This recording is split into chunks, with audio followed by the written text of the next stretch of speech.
Shalom, shalom, peuple de Dieu, vous qui êtes branchés, vous qui nous suivez maintenant, que la paix de l'Éternel soit avec vous.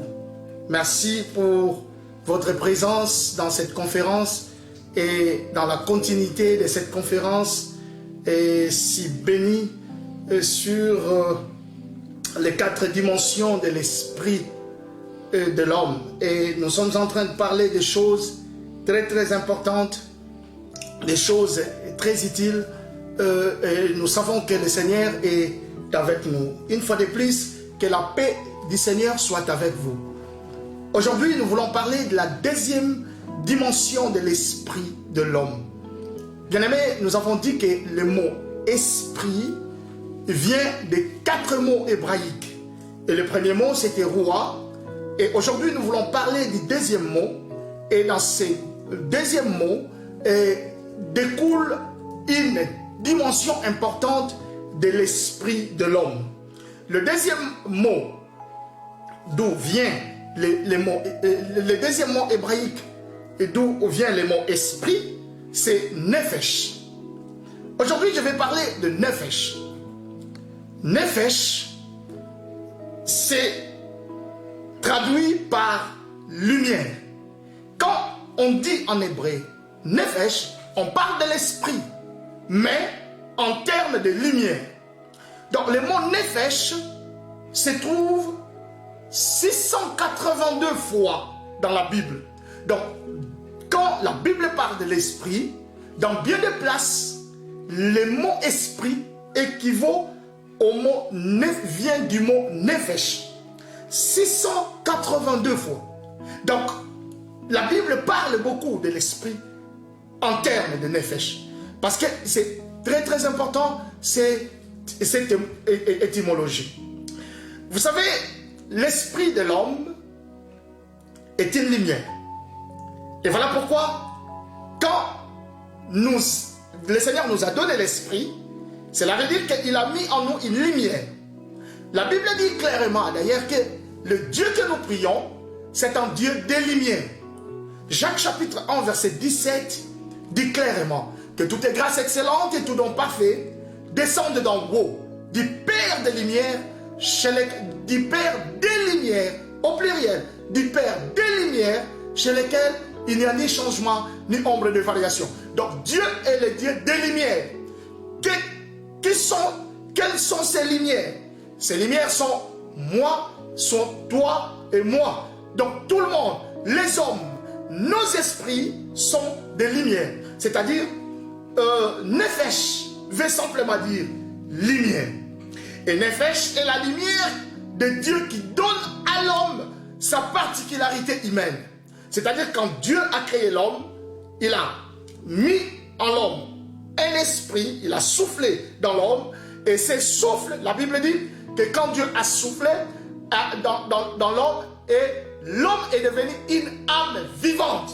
Donc, ce souffle-là a donné une vie à l'homme. Et voilà pourquoi nous pouvons dire que quand Dieu a envoyé le Roua dans l'homme, et l'homme est devenu Nefesh, c'est-à-dire une âme vivante. Cela veut dire que le mot Nefesh, c'est un mot qui explique la dimension de la lumière que Dieu a mis dans l'homme pour que l'homme ait une particularité humaine.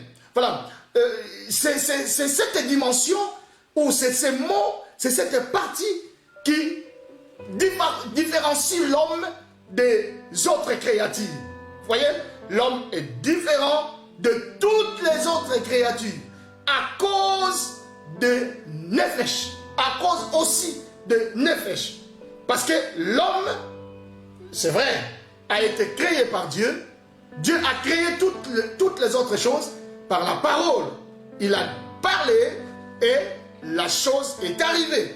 Mais quand il est arrivé à créer l'homme, la Bible dit que Dieu a parlé, Dieu a fabriqué l'homme, nous pouvons dire, de la poussière, et il a soufflé sur lui. C'est-à-dire toutes les autres créatures, Dieu n'a pas soufflé sur eux. Quoique ces créatures ait aussi le souffle. Je prends un exemple. Les animaux ont le souffle. Ils respirent. Les arbres ont du souffle. Ils respirent. Mais le souffle qu'ils ont, Dieu n'a pas insufflé ce souffle en eux. C'est seulement l'homme qui a reçu une particularité que Dieu lui-même puisse souffler dans ses narines. Oui, bien-aimés, croyez-moi que nous avons une particularité et nous sommes différents des autres créatures. Vous savez, d'après la science, l'univers marche ou fonctionne avec 3 règnes. L'univers, la terre, le monde entier fonctionne avec 3 règnes. Nous avons le règne animal, nous avons le règne minéral et nous avons le règne végétal. Tout ce qui existe sont séparés en ces 3 règnes. Dans le règne végétal, nous avons tous les arbres, nous voyons tous les arbres et tous les herbes. C'est là le monde végétal. Et dans le monde minéral, nous avons l'eau, les métaux et les minéraux. Ça, c'est le monde minéral. Et le règne animal, dans le règne animal, nous avons les animaux et nous avons les hommes. L'homme est dans le règne animal. La science le dit très clairement. Donc, si vous pouvez comprendre, peut-être vous pouvez dire que, oh mais non, comment ça?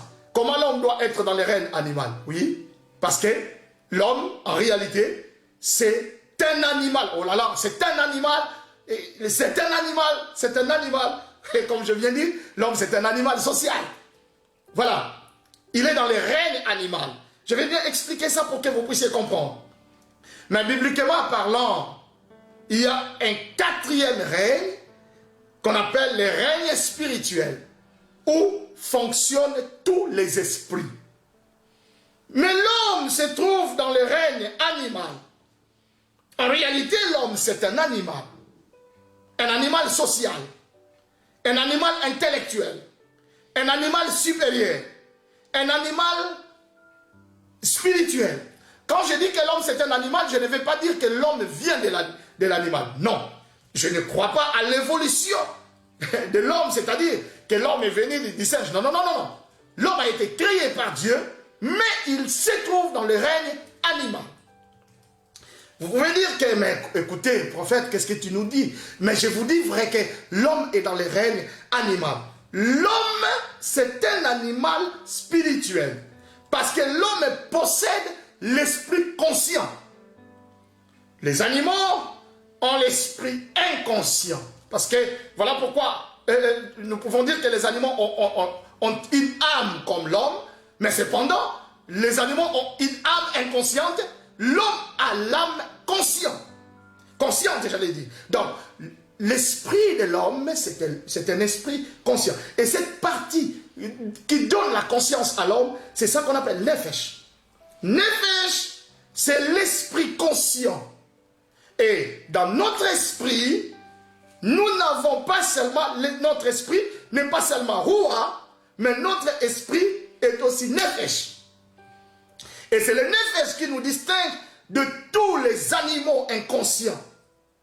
Ainsi, quand l'homme n'utilise pas cet aspect, cette partie de son esprit, le nefesh, l'homme devient comme un vrai animal. Et voilà pourquoi la Bible ne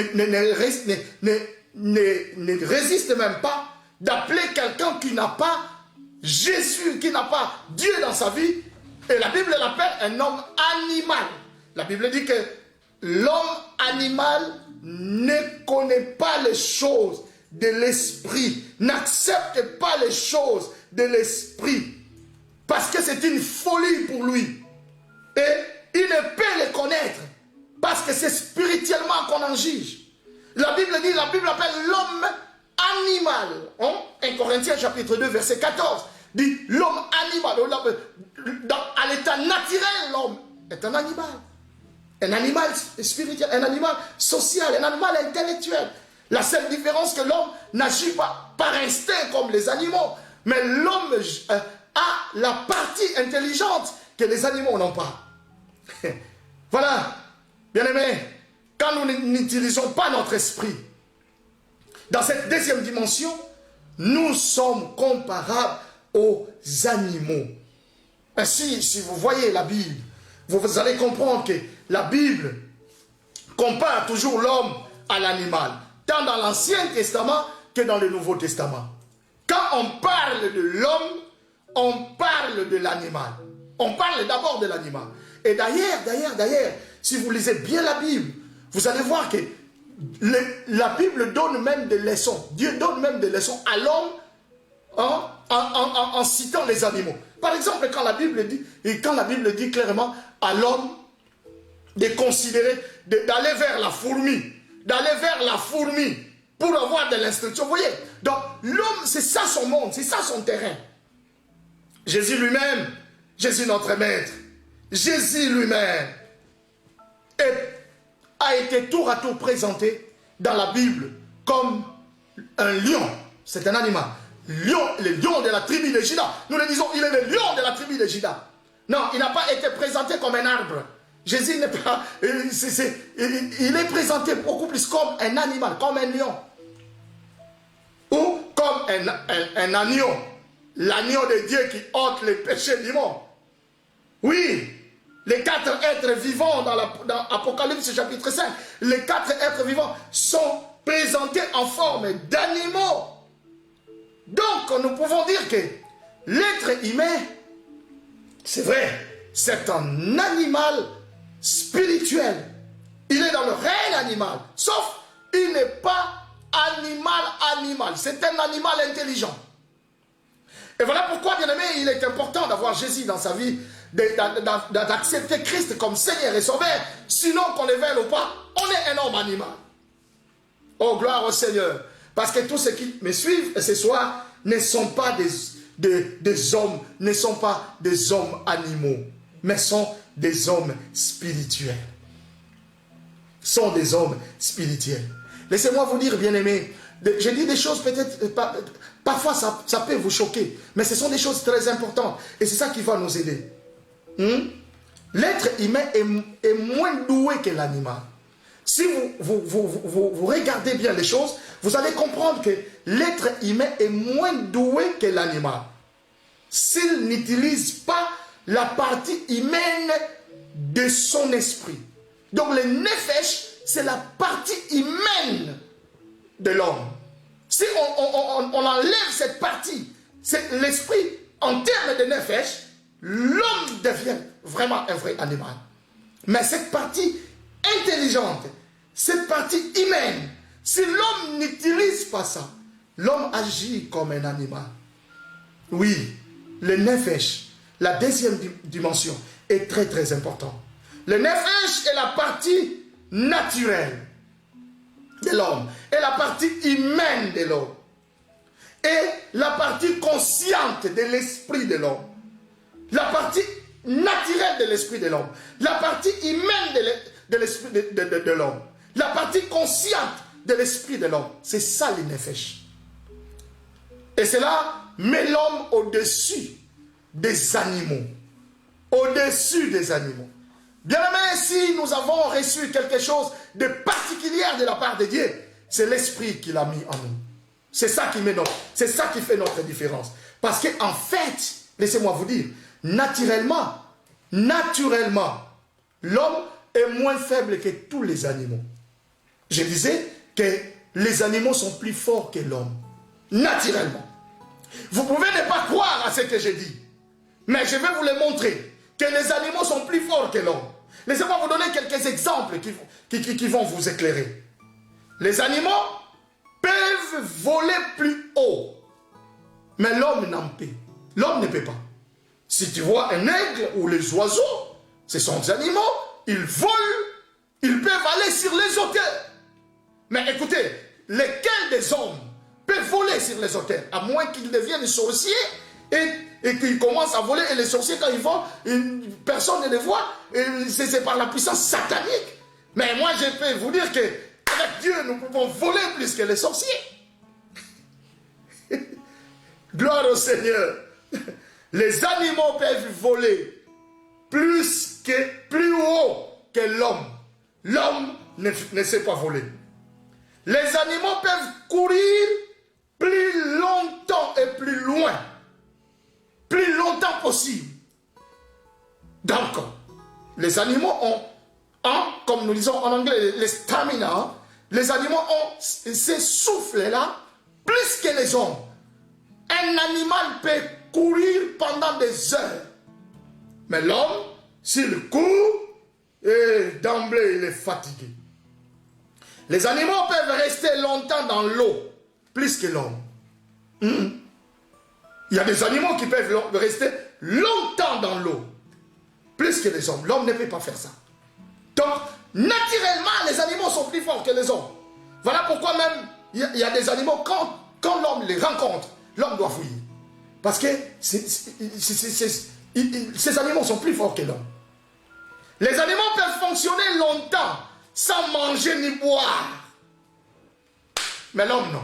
L'homme, s'il fait seulement 2 jours, 3 jours, 4 jours, 7 jours, sans manger ni boire, vous pouvez l'enterrer. Mais un animal peut te faire des jours et des jours, voire des semaines, des mois sans manger ni boire. Il vit encore. L'animal a la capacité de continuer et d'avancer, même s'il est blessé. Nous voyons des animaux, il est blessé, totalement blessé. Mais il continue. Mais un homme, quand il est blessé d'emblée, oh là là, il tombe. Hein? Pour dire que naturellement, les animaux sont plus forts que les hommes. Et c'est normal. C'est normal. Pourquoi nous disons qu'ils sont forts? La raison est simple. Simplement parce que les animaux ont été créés avant l'homme. Oui, les animaux ont été créés au 5e jour. Quand Dieu a créé le monde, au 5e jour, le Seigneur a créé les animaux. Pendant que l'homme n'existait pas encore. Et les animaux ont été créés le 5e et le 6e jour. Le 6e jour, la première partie, Dieu a créé les animaux. Et la deuxième partie, c'est alors il va créer l'homme. Donc l'homme, c'était en quelque sorte un petit frère des animaux. En termes de création. Mais ce qui fait la différence de l'homme, quoi qu'il soit créé les derniers jours, le 6e jour, ce qui fait la différence, c'est l'esprit que Dieu a mis dans l'homme.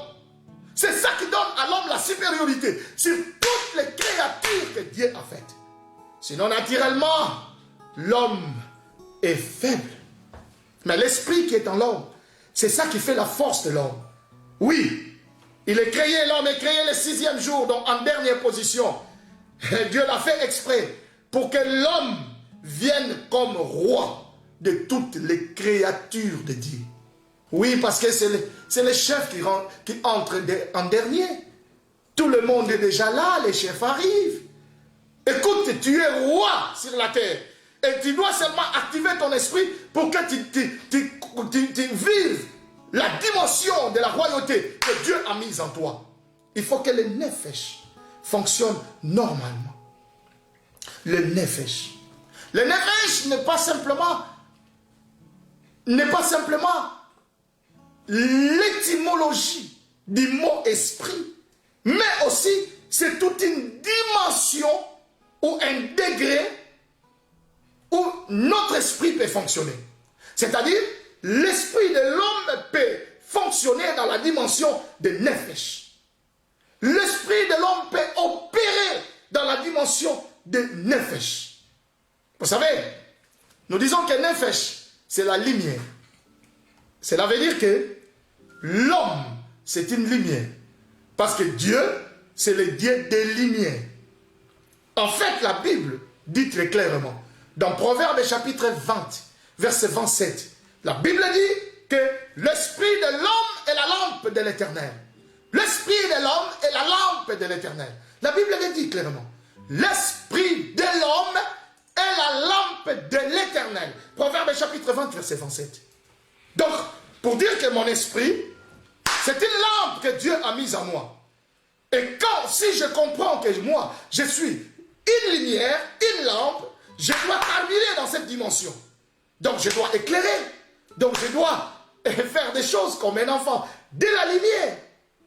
Dieu a versé la lumière dans l'esprit de l'homme. Et cette lumière ne se manifeste jamais si l'homme n'opère pas dans la dimension de Nefesh. Voilà pourquoi nous devons laisser la lumière qui est en nous se manifester. Que la lumière qui est en nous se manifester. Que la lumière qui est en nous se manifester. Quand on opère dans la dimension de Nefesh, alors l'œil spirituel, notre œil spirituel s'ouvre. Et nous commençons maintenant, notre œil spirituel commence à éclairer tous les corps, tous les corps. Notre œil commence à éclairer tous les corps. Parce que la Bible dit, Jésus a dit à ses disciples, l'œil est la lampe du corps. Si ton œil est en bon état, tout ton corps sera éclairé. Et dans les textes originaux, c'est bien écrit que l'esprit est la lampe du corps. Quand ton esprit est en bon état, tout ton corps sera éclairé. Vous comprenez? C'est comme ça. Et Jésus a dit cela dans quelles circonstances? La Bible nous montre la circonstance dans laquelle le Seigneur a enseigné à ses disciples cela. C'était en fait quoi? Le problème était que Jésus avait guéri un aveugle. Et comme Jésus a guéri un démoniaque, j'allais dire un mioué. Et c'était un mioué. Alors, il guérit ces mioués. Et tout le monde commence à murmurer. Les pharisiens et les autres commencent à murmurer. Ils commencent à dire, ah non, mais cet homme, mais il guérit avec la puissance de Belzéboul. Avec la puissance de Belzéboul. Et Jésus s'est défendu. Il a parlé, il a dit aux pharisiens, il a dit, voilà, si moi j'opère avec la puissance de Belzéboul, avec vos fils et vos filles, avec quel esprit ils opèrent et consomment tout. Après s'être défendu en tout, c'est alors Jésus leur dit, c'est écoutez, ne suivez pas ces gens-là, parce que l'œil est la lampe de votre corps. Donc il a simplement voulu faire comprendre à ses disciples, il tourne vers ses disciples, il dit que ces gens sont comme ça, parce qu'ils opèrent dans une dimension très basse. Leur esprit ne voit pas, ils ne voient pas. Ils ne voient pas, ils n'ont pas la lumière pour voir que ce que je fais là, ça vient de Dieu. Et quand votre esprit est malade, et quand votre esprit n'opère pas dans la dimension de Nefesh, vous n'aurez pas la lumière. Voilà pourquoi nous avons des gens, dans nos églises, nous avons des gens partout, parfois qui doutent de tout. Même si tu fais quoi, il va douter. Il va dire que, oh non, est-ce que ça c'est toujours Dieu ça? Est-ce que ça c'est Dieu là? Il doute des prophéties, il doute des miracles, il doute de la délivrance, il doute de tout. Pourquoi? Parce que son esprit est bâclé. La lumière en lui est ténèbre. Luc chapitre 11, verset 34 à 36, Jésus dit clairement à ses disciples, laissez-moi vous lire ces versets un peu rapidement. Luc chapitre 11, verset 34 à 36. Luc chapitre 11, versets 34 à 36, je lis dans le nom de Jésus. La Bible dit ceci. La Bible dit ceci. Dans Luc chapitre 11, versets 34 à 36, je lis dans le nom de Jésus. Ton œil est la lampe de ton corps. Lorsque ton œil est en bon état, tout ton corps est éclairé. Mais lorsque ton œil est en mauvais état, ton corps est dans les ténèbres. Prends donc garde que la lumière qui est en toi ne soit ténèbre. Si donc ton corps est éclairé, n'ayant aucune partie dans les ténèbres, il sera entièrement éclairé, comme lorsque la lampe t'éclaire de sa lumière. Voilà. Donc notre esprit éclaire notre être. Notre esprit éclaire notre vie. Notre esprit éclaire notre corps. Notre esprit éclaire notre âme. Nous avons la lumière en nous et nous sommes une lumière. Jésus a dit lui-même, je suis la lumière du monde et celui qui me suit ne marchera plus dans les ténèbres, mais il aura la lumière. Donc lui-même est la lumière. Et il y a une quantité de la lumière en nous. Tu es une lumière. Et je veux que tu comprennes ça. Que si tu fonctionnes dans la dimension des Nefesh, alors tu vas éclairer dans ce monde. Et Dieu a posé une quantité de lumière dans l'esprit de chaque personne. Il y a une quantité de lumière dans mon esprit, il y a une quantité de lumière dans ton esprit, il y a une quantité de... Chacun de nous a reçu de Dieu une quantité de lumière. Mais écoutez, il y a des gens qui vivent parce qu'ils ont le roi. Mais l'aspect lumière ne fonctionne pas. C'est déjà devenu ténèbres. Non, il ne brille pas. Il s'est déjà devenu ténèbres. Voilà pourquoi ils ne peuvent pas exceller. Ils ne peuvent pas manifester la meilleure version d'eux-mêmes. Simplement parce que la lumière qui est en eux est déjà devenue ténèbres. Bien aimé, écoutez, le nefesh, c'est ça qui fait aussi notre différence entre nous. Dans le sens que la lumière qui est à moi n'est pas identique à la lumière qui est dans tout le monde. Non. La quantité de la lumière qui est en moi, qui est dans mon esprit, n'est pas la même quantité de la lumière qui est dans l'esprit de chacun. Et c'est le nefesh qui donne l'éclat de la vie d'une personne.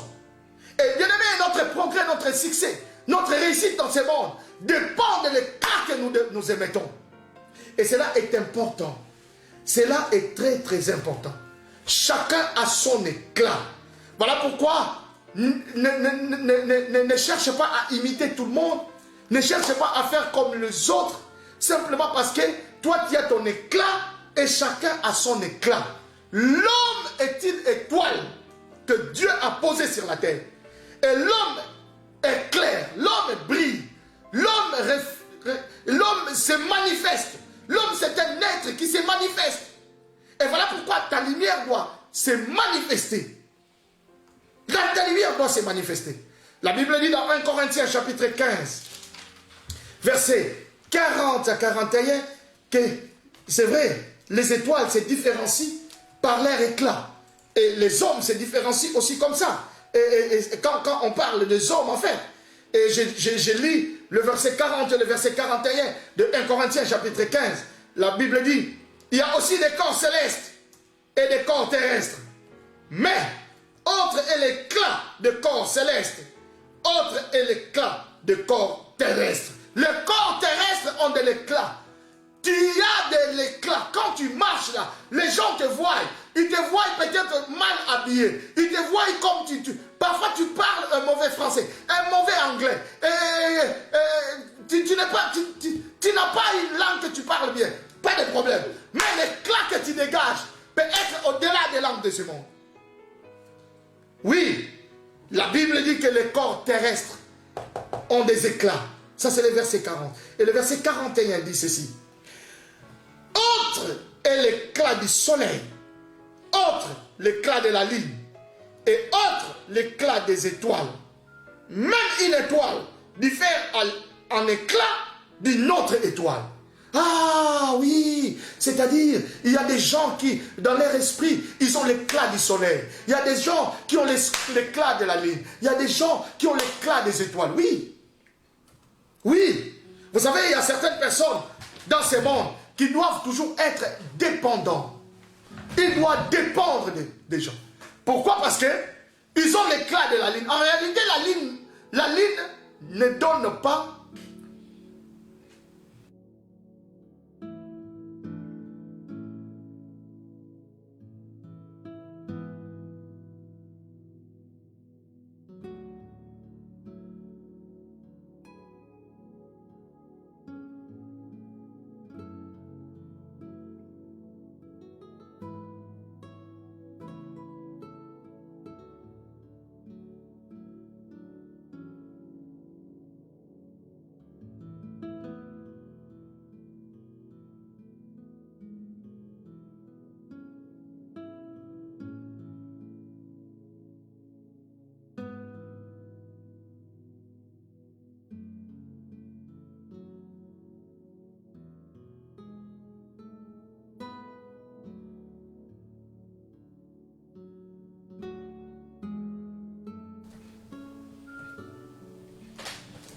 Merci bien-aimé.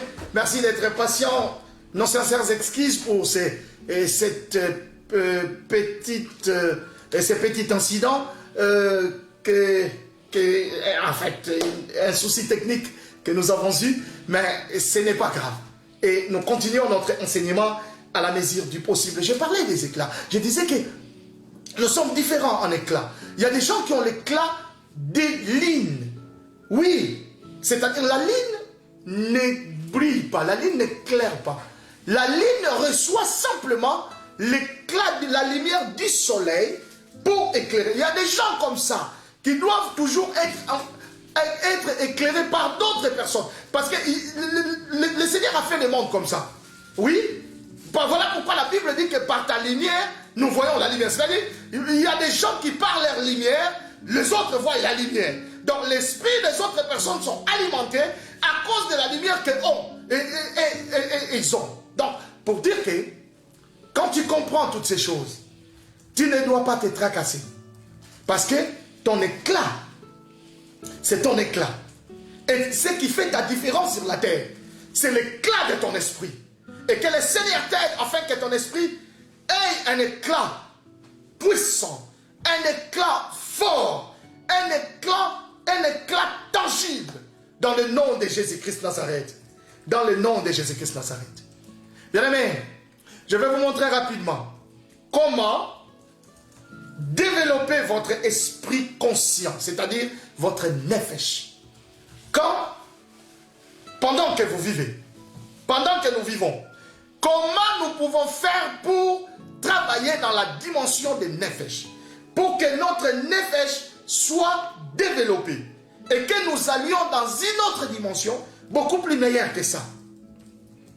La première chose que nous devons faire pour développer notre esprit conscient, c'est savoir circoncire son esprit. Écoutez, l'esprit doit être circoncis. Le Seigneur dit bien dans sa parole il dit à son peuple de circoncire leur esprit. Pourquoi il parle de la circoncision de l'esprit ou la circoncision du cœur? Parce que la circoncision de l'esprit, quand on parle de la circoncision du cœur, cela veut dire la circoncision de l'esprit. La circoncision de l'esprit, c'est ça qui permet que notre esprit fonctionne, puisse entrer dans la dimension de nefesh, c'est-à-dire la circoncision de l'esprit nous permet que notre esprit ait ou manifeste la partie lumière, la partie humaine, la partie puisse dégager la lumière qui est en nous. Et c'est ça qui est très, très, très important. Circoncire ton esprit. Comment tu dois le faire? Par la soumission à Dieu. C'est la soumission à Dieu qui permet à quelqu'un d'avoir l'esprit circoncis. La soumission à Dieu. Par la mortification des désirs charnels. C'est-à-dire la soumission à Dieu, la mortification des désirs charnels, cela nous aide à circoncire notre esprit. Et quand notre esprit est circoncis, voilà, nous sommes régénérés. À tel point que l'esprit ne s'obstine plus dans le mal. Non, notre esprit ne s'obstine plus dans le mal. Parce que notre esprit est circoncis. Et c'est là très, très, très important de connaître que la soumission à Dieu et la mortification des désirs charnels, ça sont des choses capitales que nous devons utiliser pour que notre esprit soit circoncis. Vous savez, la Bible dit que celui qui n'a pas l'esprit circoncis n'a même pas d'avenir. Hein? La Bible dit dans Proverbes chapitre 24, verset 20, il n'y a point d'avenir pour celui qui fait le mal, car sa lampe s'éteint. Et la Bible dit clairement, il n'y a point d'avenir pour celui qui fait le mal, car sa lampe s'éteint. Cela veut dire que son esprit n'aimait plus la lumière qui est en lui. Et voilà pourquoi, bien-aimés, nous devons connaître ces choses. Nous devons nous soumettre à Dieu. Nous devons arrêter de mortifier les désirs charnels, non pas par plaisir de les faire, non, non, non, mais parce que quand nous faisons cela, notre esprit entre dans une dimension et dans une dimension élevée, et cela nous permet de mettre de lumière que Dieu a mise en nous, la lumière que Dieu a mise en nous, et cela arrose notre avenir. Sinon, notre avenir aura des problèmes, parce que la Bible dit, il n'y a pas d'avenir pour celui qui fait le mal, car sa lampe s'éteint, car son esprit n'aimait plus la lumière, car son esprit n'aimait plus la lumière, car son esprit ne réfracte plus la lumière, car son esprit n'envoie plus la lumière. Oui, sa lampe est éteinte. Sa lampe s'éteint. La Bible le dit clairement.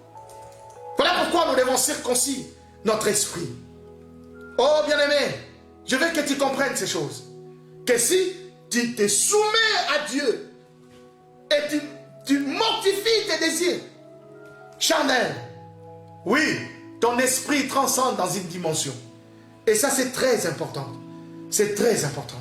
La deuxième chose que nous devons faire pour développer l'esprit conscient en nous, c'est savoir développer une nouvelle vision de notre identité. Écoutez, quand tu te sous-estimes, ton esprit souffre aussi de ces sous-estimations. Et quand il y a une vision de ton identité, oui, ton esprit se met aussi dans cet état confortable et cela transcende. Voilà pourquoi ne te minimise pas. Ne te regarde pas comme si tu n'as rien de bon.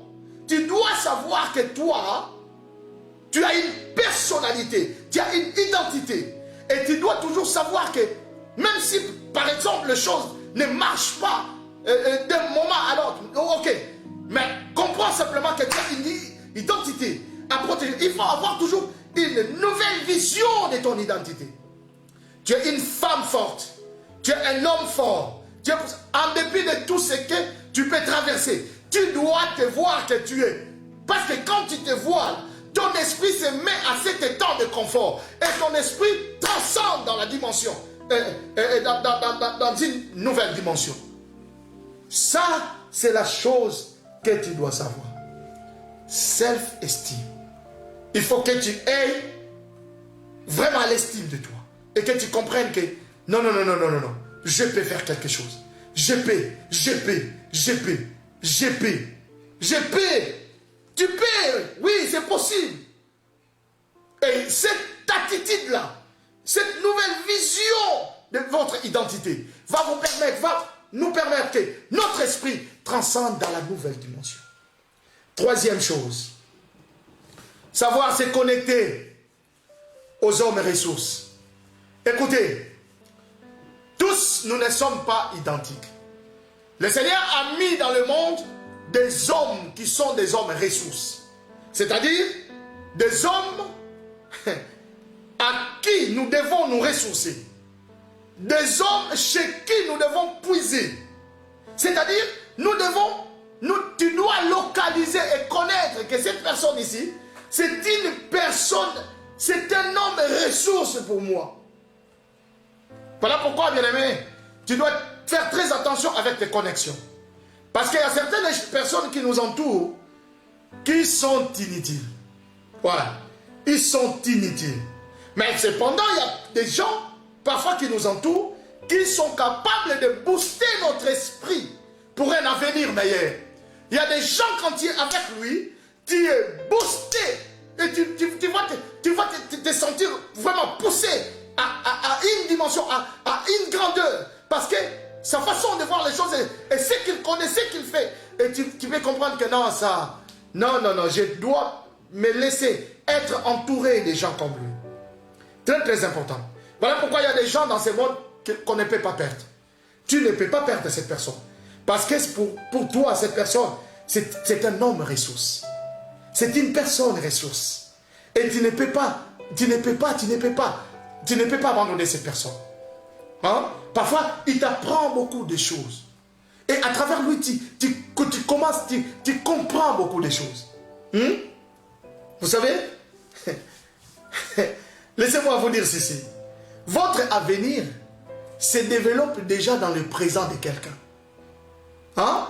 Votre avenir se développe déjà dans le présent de quelqu'un.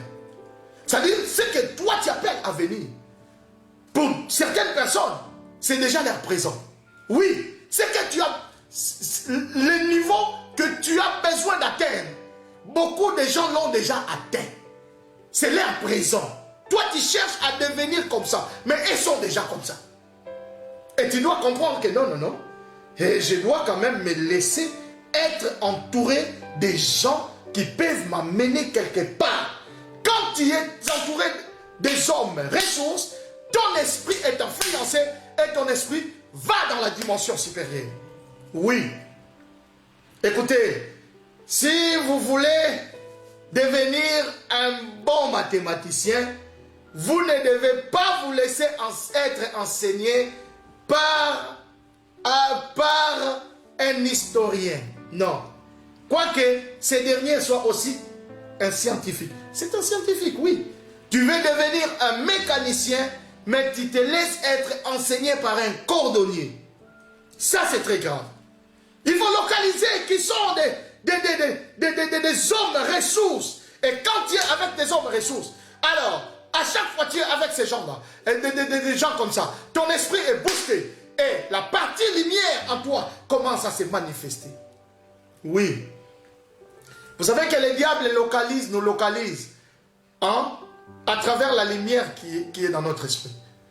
Voilà pourquoi quand le diable regarde certaines personnes, il dit que lui n'a aucune lumière. Je peux les balancer. Parce que son esprit, il n'y a aucune lumière. Il n'y a aucune lumière. Quatrième point. Tu peux développer l'esprit. Ton esprit conscient, c'est-à-dire le nefesh. Tu peux le développer. Seulement, la quatrième chose que tu dois faire, savoir vaincre les barrières de ta vie. Quand nous faisons un effort de vaincre les barrières de notre vie, notre esprit se transcende. Parce que chacun de nous a des barrières dans sa vie. Chacun de nous, chaque personne, chacun a des barrières à abattre. Oui, les barrières de la vie sont comme la peur, la colère, la légèreté, la haine.